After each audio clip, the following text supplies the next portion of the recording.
Hello बच्चों, देखो आज हम पढ़ने वाले हैं गॉस थ्योरम और उसका प्रूफ।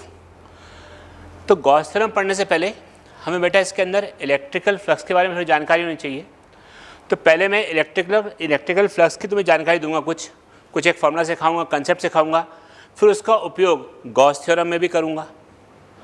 लेकिन जब पेपर में आएगा Gauss theorem and it's proof, तो आपको जो फ्लक्स अभी समझा रहा हूँ वो लिखने की आवश्यकता नहीं है। आप जहाँ बताऊंगा मैं बीच में अभी कि आप यहाँ से डायरेक्ट स्टार्ट करोगे तो आपको पेपर में वहीं से करना है, बट मैं तुम्हें पहले फ्लक्स का कंसेप्ट भी सिखाने वाला हूँ। फ्लक्स के बारे में कुछ चीज़ सिखा करके फिर मैं गॉस थ्योरम पे आऊँगा और उसके प्रूफ पर आऊँगा। ठीक है, तो हम स्टार्ट करते हैं गॉस थ्योरम और उसका प्रूफ। माय नेम इज़ नवीन अरोरा और स्टार्ट कर रहे हैं गॉस थ्योरम। तो इसके पहले अपन समझेंगे बेटा कंसेप्ट इलेक्ट्रिकल फ्लक्स। एक वर्ड मैं यूज़ कर रहा हूँ यहाँ पर, इलेक्ट्रिकल फ्लक्स। इलेक्ट्रिकल फ्लक्स, देखो फ्लक्स का मतलब समझना मेरा, कभी कोई सही फ्लक्स तो किसी भी सरफेस से कोई चीज़ अगर परपेंडिकुलर पास हो रही है, कि सरफेस है तो यहाँ से परपेंडिकुलर कोई भी चीज़ पास हो रही है, वो सरफेस का फ्लक्स होता है। मान लो यहाँ से कोई मैग्नेटिक फील्ड परपेंडिकुलर पास हो रही है तो मैग्नेटिक फ्लक्स। इस सरफेस से कोई इलेक्ट्रिकल फील्ड परपेंडिकुलर जा रही है तो जितनी भी फील्ड जो भी चीज़ यहाँ से परपेंडिकुलर जा रही है उस परपेंडिकुलर चीज़ को हम बोलते हैं फ्लक्स। तो किसी भी सरफेस से जाने वाली total perpendicular lines of force, total perpendicular electrical lines of force को उस सरफेस का फ्लक्स बोलते हैं। और फ्लक्स को हम रिप्रेजेंट करते हैं यहाँ पर फाई से। तो मैं ऐसा लिख रहा हूँ, अभी गॉस थ्योरम स्टार्ट करूँगा, बता दूँगा कब, पहले फ्लक्स समझ लो। तो ये एक सरफेस है, मान लो ये सरफेस,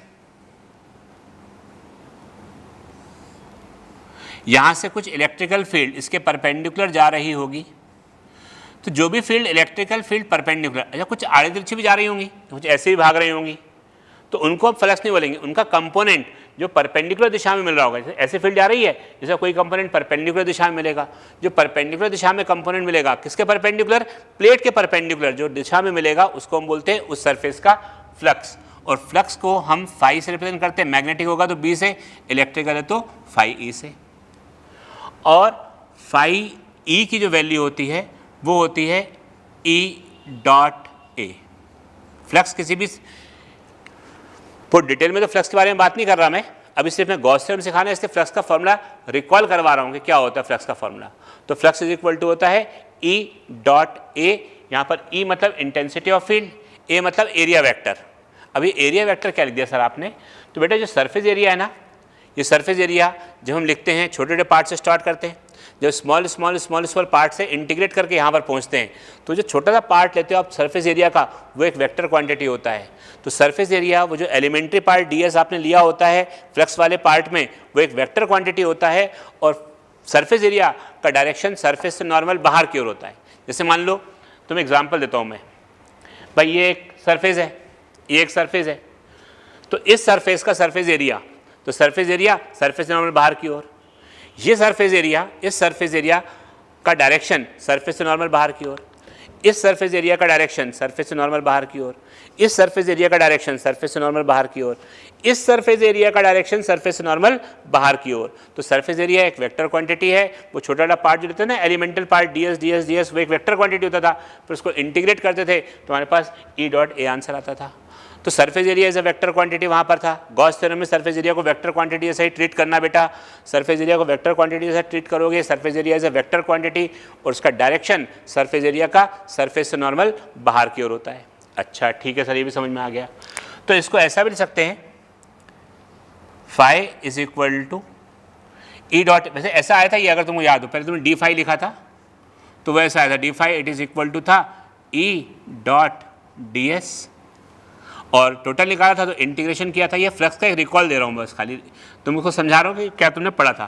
तो integration E dot D S और ये पूरा सरफेस इंटीग्रल, तो फाई इज इक्वल टू ऐसा आया था E into surface integral D S, और यहाँ आया था डॉट। और ये सरफेस इंटीग्रल डी एस का मतलब होता है टोटल सरफेस एरिया। ये मैं इसको रेड पेन से मार्क कर देता हूँ यहाँ पर। ये जो अगर हम यहाँ पर लिखते हैं सरफेस इंटीग्रल डी एस, तो इस सरफेस इंटीग्रल ds का डिटेल्ड मतलब आप समझो, इस सरफेस इंटीग्रल ds का मतलब total surface area, total surface area. मैंने यहाँ पर टोटल सरफेस एरिया जो था ये मैंने माना था ए, तो मैंने लिखा phi equal to E dot पूरा सरफेस एरिया को मैंने ए लिख दिया। तो फाई इज इक्वल टू होता यही है कि ई डॉट सरफेस इंटीग्रल डीएस। अब वो डीएस मतलब पूरा सरफेस एरिया, अब जैसी भी बॉडी हो उस टाइप का सरफेस एरिया, मान लो ये एक यहाँ पर रेक्टेंगुलर प्लेट होती तो सरफेस एरिया पूरा आप लिखते तो उसके हिसाब से लिख देते हैं, क्यूब होगा तो क्यूब के हिसाब से देखिए, जैसी भी सरफेस रहेगी उसका सरफेस एरिया आपको यहाँ लिखना पड़ेगा, वो सिलेंड्रिकल हो, सर्कुलर हो, कैसा भी शेप का हो, उसके अकॉर्डिंग यहाँ पर पूरा सरफेस एरिया आप लिख देना, तो आपको फ्लक्स का आंसर मिल जाता है phi is equal to E dot surface integral DS. Surface integral DS का मतलब ए भी होता है, पूरा एरिया ए भी होता है, ठीक है।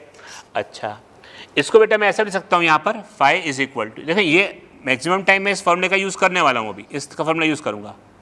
और अगर कोई क्लोज सरफेस हो तो क्लोज सरफेस में बता देता हूँ कि क्लोज सरफेस में इसको ऐसे रखते हैं ई, और क्लोज सरफेस में ऐसा ऐसा गोला ये बना देते हैं डी एस और ई डॉट डी एस। तो अगर इंटीग्रेशन साइन के ऊपर बीच में ऐसा गोला बना दो तो जो हम सरफेस की बात कर रहे होते हैं वो सरफेस क्लोज होती है। जैसे मान लो स्फीयर है, तो स्फीयर का सरफेस हमें यहाँ लिखना है, पूरा सरफेस एरिया स्फीयर का है तो स्फीयर एक क्लोज सरफेस है, तो ऐसा गोला बना देंगे। और वो पूरा सरफेस एरिया अगर लोगे तो गोले का पूरा surface area 4 pi R square होता है, 4 पाई आर स्क्वायर डाल देंगे। ऐसे सिलेंड्रिकल होता, क्यूब होता, पूरा सरफेस होता, तो अगर क्लोज सरफेस है तो उसके लिए हम ऐसे रखते हैं phi is equal to integration E dot surface integral D S, और सरफेस इंटीग्रल डी एस मतलब पूरा सरफेस एरिया। ये कुछ शॉर्ट में चीज़ें फ्लक्स की बता रहा हूँ जिससे तुम्हें गॉस थ्योरम समझ में आएगी। तो इसको ऐसा भी लिख सकते हो बेटा, magnitude of A, magnitude of E, magnitude of A into cos theta A dot B. अब थीटा यहाँ पर क्या होता है, तो ऐसी बात मत बोलना कि सर एंगल होता है, एंगल सबको मालूम थीटा होता है, बट एंगल किसके बीच में, तो angle between E vector and A vector. ये बहुत इंपॉर्टेंट है, very very important. It is the angle between electrical field and surface area vector, surface नहीं सरफेस एरिया। मैं सिखाता हूँ सरफेस और सरफेस एरिया का मतलब। जैसे मान लो बेटा यहाँ पर ये ऐसा होता, एक मैं सरफेस उठा लेता हूँ यहाँ से, ये मान लो मैंने एक सरफेस उठा ली है, ये मैंने एक सरफेस उठा ली, ये एक सरफेस है, ठीक है, एक सरफेस है, ये सरफेस है, ये सरफेस है, और ये सरफेस एरिया है। ये काला वाला पेन है, ये नीला वाला पेन जो आगे की ओर निकल रहा है, सरफेस एरिया। तो अब देखो सरफेस एरिया का डायरेक्शन ये है, सरफेस बोलूँगा तो ये है, सरफेस एरिया का डायरेक्शन ये है। तो यहाँ पर ये जो है ना ये है डीएस, इसको अपन डीएस बोल सकते हैं या एरिया वेक्टर बोल सकते हैं, डीएस वेक्टर। तो ये डीएस वेक्टर लिखा है मैंने, DS vector surface area vector, या जो ए वेक्टर लिखा है ये डीएस वेक्टर या ए वेक्टर, वो मैं ये ब्लू पेन से शो कर रहा हूँ। तो सरफेस वर्ड अलग है, सरफेस ये है और सरफेस एरिया ये है, इसको बोल रहे हैं DS vector. Surface area vector ये है, surface area is always normal to the surface, ये रहा। अच्छा, अगर मान लो ये इलेक्ट्रिकल फील्ड होती, मैं यहाँ से रेड पेन निकालता हूँ, ये लाल वाली फील्ड जो है इलेक्ट्रिकल फील्ड है, ठीक है सर। अब बताओ, अब ना इस पेन को भूल जाओ, ब्लू वाले पेन को भूल जाओ, मुझे सिर्फ बच्चों इतना बताओ कि इलेक्ट्रिकल फील्ड और सरफेस के बीच का एंगल कितना है। इलेक्ट्रिकल फील्ड ये है, इलेक्ट्रिकल फील्ड ये है और सरफेस ये है, इलेक्ट्रिकल फील्ड और सरफेस के बीच का एंगल कितना है, तो आप बोलोगे 90। मैंने बोला इस थीटा की वैल्यू बताओ, तो थीटा जो है ना ये सरफेस और इलेक्ट्रिकल फील्ड के बीच का एंगल नहीं है, सरफेस एरिया ये है। तो सरफेस एरिया और ई के बीच का एंगल वो कितना है, 0। देखो सरफेस एरिया ये रहा और ई लाल वाला पेन है, तो सरफेस एरिया और ई के बीच का जो एंगल है वो कितना है, 0 डिग्री। तो अगर मान लो प्लेट बोलते हैं, प्लेट फील्ड के परपेंडिकुलर है, प्लेट जो है वो फील्ड के परपेंडिकुलर है, तो थीटा 90 नहीं है। Theta is not the angle between plate and field, theta is not the angle between surface and field, theta is the angle between surface area and field. Surface area तो ये है, तो बोले plate field के normal है, तो theta की value यहाँ पर कैसे हो जाएगी, ऐसा हो अगर क्वेश्चन कि plate is normal to the field, normal to the field, तो देखो plate is normal to the field. यहाँ पर अपन ये भी बोल देते हैं कि कुछ इलेक्ट्रिकल फ्लक्स के बारे में जानकारी दे रहा हूँ, electrical flux and Gauss theorem and it's proof, क्योंकि फ्लक्स भी फॉर्मूला सिखाना पड़ेगा। मान लो जो इलेक्ट्रिकल फील्ड है वो ये रही, ये लाल वाली मैंने इलेक्ट्रिकल फील्ड बनाई थी, यहाँ पर ये लाल वाली मैंने यहाँ इलेक्ट्रिकल फील्ड बनाई थी, ये इलेक्ट्रिकल फील्ड है। और जो सरफेस एरिया है वो सरफेस एरिया ये रहेगा। तो तुम देखो सरफेस और फील्ड के बीच का एंगल अगर हम देखें, सरफेस और फील्ड के बीच का एंगल 90 है, बट सरफेस एरिया और ई के बीच का एंगल कितना है 0। तो अगर plate is normal to field theta 90 नहीं होगा, थीटा इक्वल टू 0, क्योंकि थीटा जो है प्लेट और फील्ड के बीच का एंगल नहीं है। Theta is the angle between surface area and field, electrical field vector. अच्छा, अगर हम बात करें ऐसा लिखा होता कि plate is parallel to the field, plate is parallel to the field. तो प्लेट अगर फील्ड के पैरेलल है तो ऐसा होगा, ये यहाँ पर ये प्लेट बना देता हूँ मैं एक, ये प्लेट, और फील्ड के पैरेलल है, ये फील्ड के पैरेलल है, ये इलेक्ट्रिकल फील्ड है, और जो सरफेस एरिया है वो तो हमेशा ऐसे ही रहेगा। तो अगर प्लेट फील्ड के पैरेलल है तो सरफेस एरिया और ई के बीच का एंगल कितना है 90। तो यहाँ पर 0 मत लिखना, कई लोग पैरेलल सोच के 0 बोल देते हैं, क्योंकि थीटा प्लेट और फील्ड के बीच का एंगल नहीं होता। थीटा जो होता है it is the angle between surface area vector and field vector, ये हमें मालूम होना चाहिए।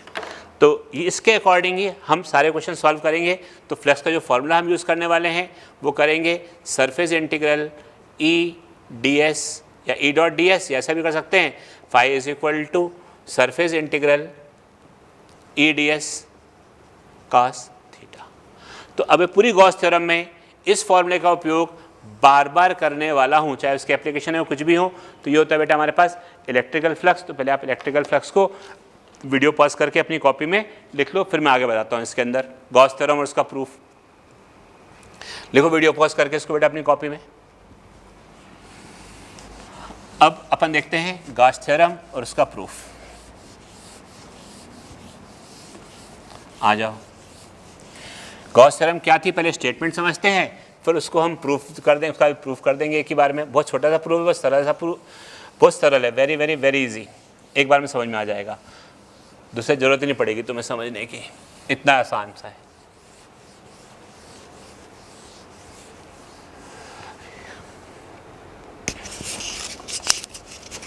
ये देखो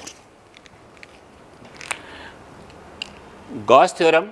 अच्छा एक चीज़ और, यहाँ पर हमें एक चीज़ की और जरूरत पड़ेगी, वो रहेगी गॉसियन सरफेस। इस पूरे थ्योरम में, इसके एप्लीकेशंस में गॉसियन सरफेस की आवश्यकता पड़ने वाली है बच्चों। मान लो एक चार्ज ये क्यू है, तो इस चार्ज क्यू से कुछ दूरी पर अगर मैं एक स्फीयर बनाऊँ, ये स्फीयर है, तो यहाँ पर इलेक्ट्रिकल फील्ड की वैल्यू अगर निकालें तो K Q upon R square, direction ऐसा, यहाँ पर K Q upon R square field की वैल्यू, डायरेक्शन ऐसा, यहाँ पर K Q upon R square और डायरेक्शन ऐसा, यहाँ पर K Q upon R square और डायरेक्शन ऐसा। तो एक ऐसी सरफेस, किसी भी चार्ज के चारों तरफ एक ऐसी क्लोज सरफेस, गॉसियन सरफेस जब भी हम बात करेंगे ना, क्लोज सरफेस की बात कर रहे होंगे इस पूरे चैप्टर में। तो एक हम किसी भी चार्ज के चारों तरफ एक ऐसी सरफेस बना दें जिसके सभी पॉइंट पर इंटेंसिटी ऑफ फील्ड की वैल्यू सेम हो, देखो सेम है, और ये फील्ड सरफेस से नॉर्मल हो, सरफेस से हर पॉइंट पर सरफेस से कैसी होनी चाहिए, नॉर्मल। तो वो जो सरफेस बन रही होती है that surface is called Gaussian surface. एक चार्ज दिया हमने, उसके चारों तरफ हमने एक ऐसी सरफेस, क्लोज सरफेस बना दी जिसके सब पॉइंट पर magnitude of intensity of field same हो, और डायरेक्शन ऑफ फील्ड जो हो वो उस सरफेस से हर पॉइंट पर जहाँ पर भी वैल्यू निकाल रहे हो वो कैसी हो, सरफेस ऑफ फील्ड का नॉर्मल हो। तो जो ये सरफेस बनी है इसको हम बोल सकते हैं गॉसियन सरफेस। जैसे एक और एग्जांपल देता हूँ, मान लो क्यू चार्ज होता, तो एक सिलेंडर बना देते, तो भाई यहाँ इंटेंसिटी अलग होती, यहाँ अलग होती, यहाँ अलग होती, यहाँ अलग होती, हर पॉइंट में नॉर्मल भी नहीं होती। तो इस पॉइंट चार्ज के लिए ये सरफेस गॉसियन सरफेस नहीं होती। अगर एक पॉइंट चार्ज है तो पॉइंट चार्ज की जो गॉसियन सरफेस होगी, किसी भी पॉइंट चार्ज की जो गॉसियन सरफेस होगी, वो Gaussian surface it is in the form of sphere. हाँ, अगर ये लाइन चार्ज होता तो गॉसियन सरफेस एक सिलेंडर के फॉर्म में होती, और डैश जैसे शो करना चाहिए इसको, क्योंकि देखो यहाँ पर फील्ड ऐसी, ये ऐसी, यहाँ पर ऐसी, यहाँ ऐसी, इस प्रकार से। अगर ये गोला होता, एक गोला होता, इस पे चार्ज क्यों होता कुछ, तो जो इसकी गॉसियन सरफेस है वो एक स्फीयर के फॉर्म में होती। अगर ये एक प्लेट होती तो यहां पर गॉसियन सरफेस एक पैरेललोपाइप के फॉर्म में ले लेते, ये पैरेललोपाइप, ये प्लेट पे चार्ज होता, कुछ प्लेट पे कुछ चार्ज होता, तो Gaussian surface in the form of parallelepiped ऐसा हो जाता।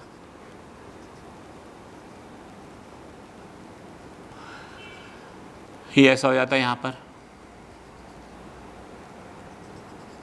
पैरेललोपाइप। तो ये दो तीन चीजें अपने याद रखनी है बस, कि अगर पॉइंट चार्ज है तो गॉसियन सरफेस जो रहेगी ना बेटा, वो रहेगी स्फीयर के फॉर्म में, स्फीयर है तो स्फीयर के फॉर्म में, अगर लाइन चार्ज है तो सिलेंडर के फॉर्म में, अगर एक प्लेट है तो वो सिलेंड्रिकल फॉर्म में भी हो सकती है और पैरेललोपाइप के फॉर्म में भी हो सकती है। ये गॉसियन सरफेस होती है, तभी अपने याद होना चाहिए।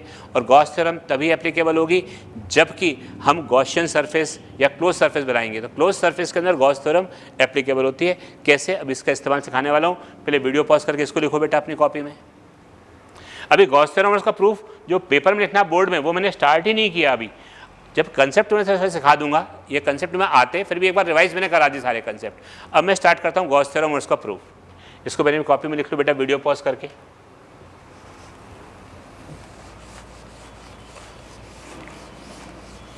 इन सब चीज़ों की जरूरत अब हमको आगे एप्लीकेशन एक साथ इसी वीडियो में तुमको इसलिए सिखा दिया मैंने, क्योंकि जब मैं एप्लीकेशन सिखाऊंगा लाइन चार्ज के लिए, प्लेट के लिए, तो उन सब इंटेंसिटी निकालना सीखेंगे अपन, तो हमें इन सब कंसेप्ट की आवश्यकता पड़ेगी, इसलिए एक साथ तुमको यहाँ पर इसी वीडियो में तुमको मैंने सिखा दिया।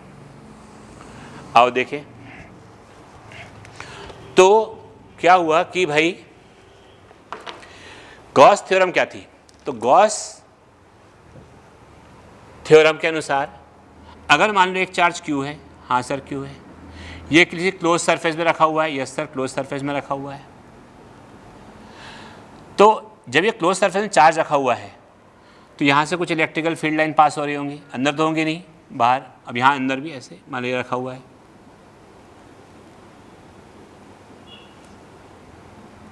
ये चार्ज रखा हुआ है, तो यहाँ से जो फील्ड लाइन बनी, ये फील्ड लाइन बनी, ये फील्ड लाइन आई, ये भी फील्ड लाइन्स आई, ये भी field lines, electrical field away, मान लो पॉजिटिव चार्ज होता है, अवे फ्रॉम चार्ज होती है,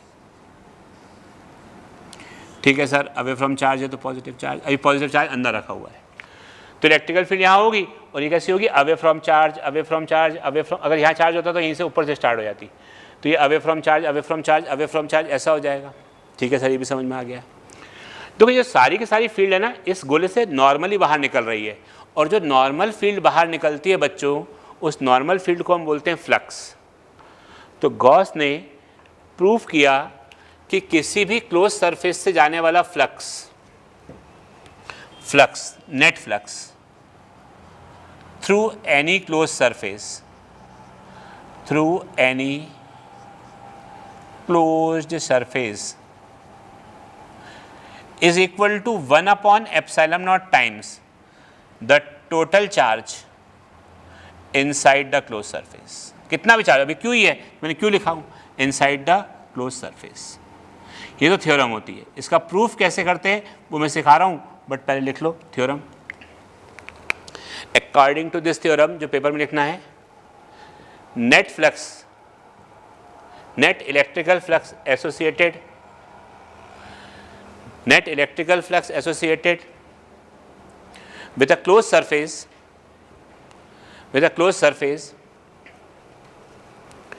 is 1 upon epsilon naught times,